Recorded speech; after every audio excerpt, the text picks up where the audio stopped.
Welcome to This Explainer. Let's dive right into an absolutely incredible book. Today, we're recapping the National Book Award-winning masterpiece, All That She Carried by historian Tia Miles. We're going to break down the brilliant narrative structure of this specific book, hit on its most powerful themes, and really get you perfectly set up for your next book club meeting. We'll see exactly how Miles takes one single, unassuming object and unfolds this sweeping story of resilience, family, and survival.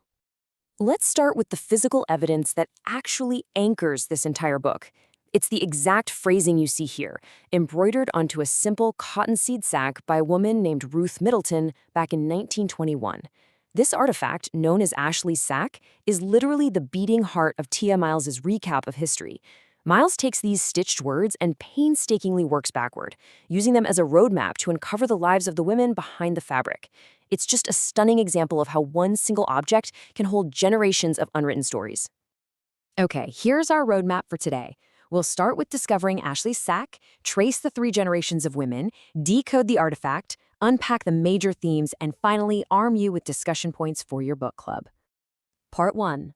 Discovering Ashley's sack, a priceless artifact found. Our story within the book begins not in the 1800s, but actually in 2007. Miles details how this remarkable artifact just resurfaced in a bin of rags at a flea market.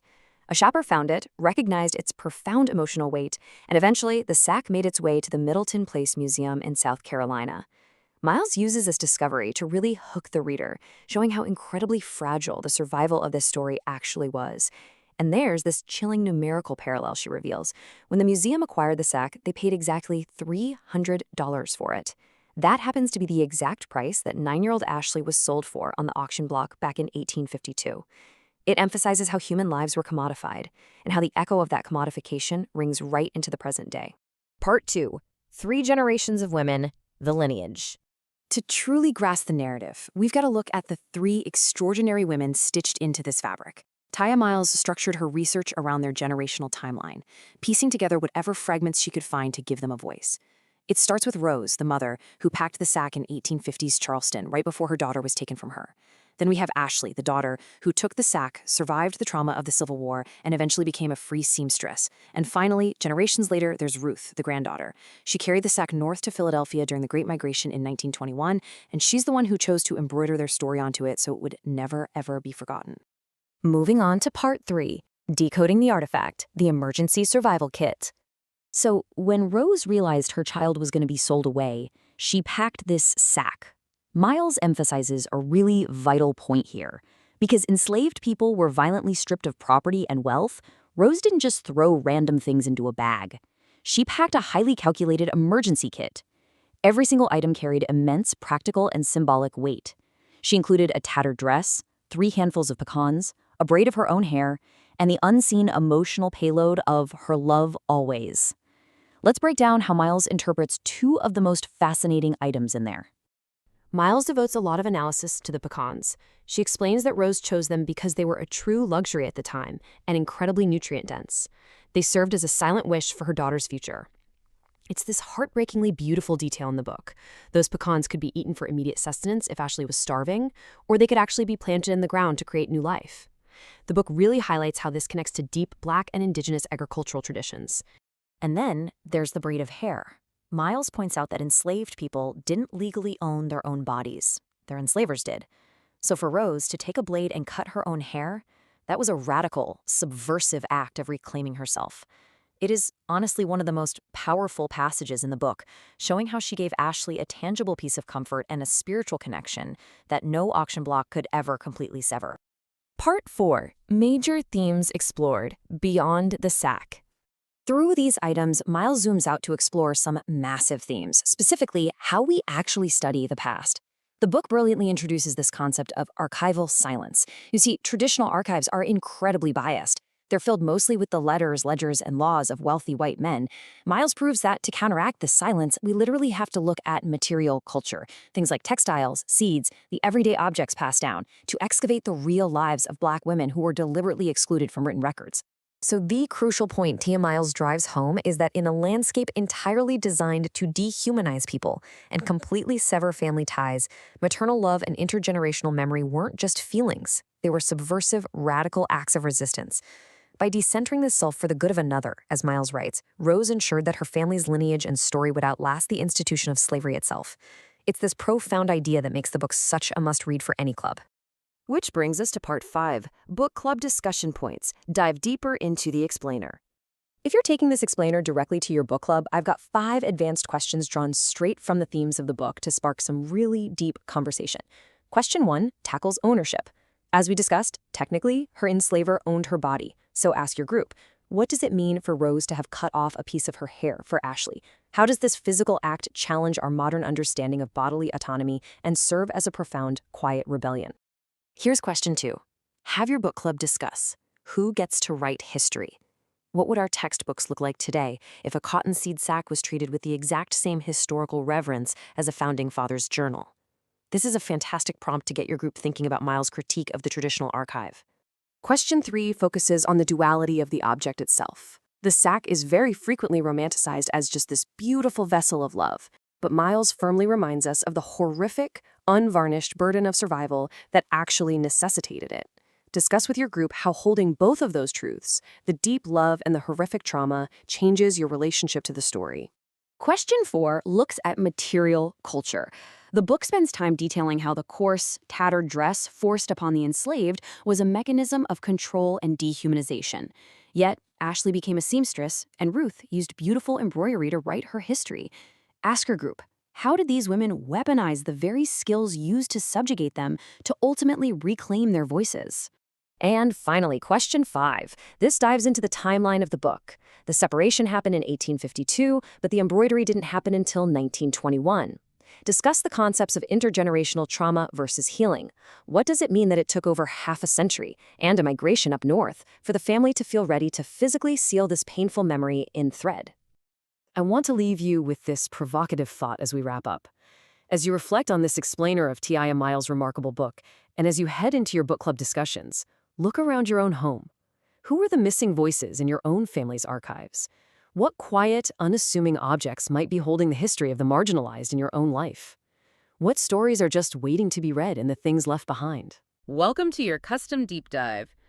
Today our mission is to arm you with a concise summary and, the high-level debate points you really need for your upcoming book club meeting. Yeah, we are getting into Taya Miles' National Book Award winner, All That She Carried. It is an incredible book. It really is. And our main source here is the book itself, which gives us an overview of one very specific, very powerful object, Ashley's sack. Right, this mid-1800s cotton seed sack that combats the historical erasure of marginalized Black women. Yeah, so we're going to look at the literal history of this object first before we analyze its broader meaning for your group. Sounds good. So if we go back to 1850s Charleston, an enslaved woman named Rose faces a parent's absolute worst nightmare. She learns her 9-year-old daughter, Ashley, is going to be sold. Oh, man, that's just unimaginable. It is. Knowing they're going to be separated, Rose packs this sack for her. And Ashley actually survives the auction block, where she sold for $300, and she manages to survive the Civil War to become a free seamstress. Wow. And then the story continues, right, with like a third generation. Yes. Decades later, in 1921, Ashley's granddaughter, Ruth, embroiders their tragic story directly onto the fabric of that very same sack. Okay, let's unpack this, because I'm imagining this sack as the ultimate heartbreaking emergency go bag, like both a literal and an emotional survival kit. So what exactly did Rose manage to pack inside?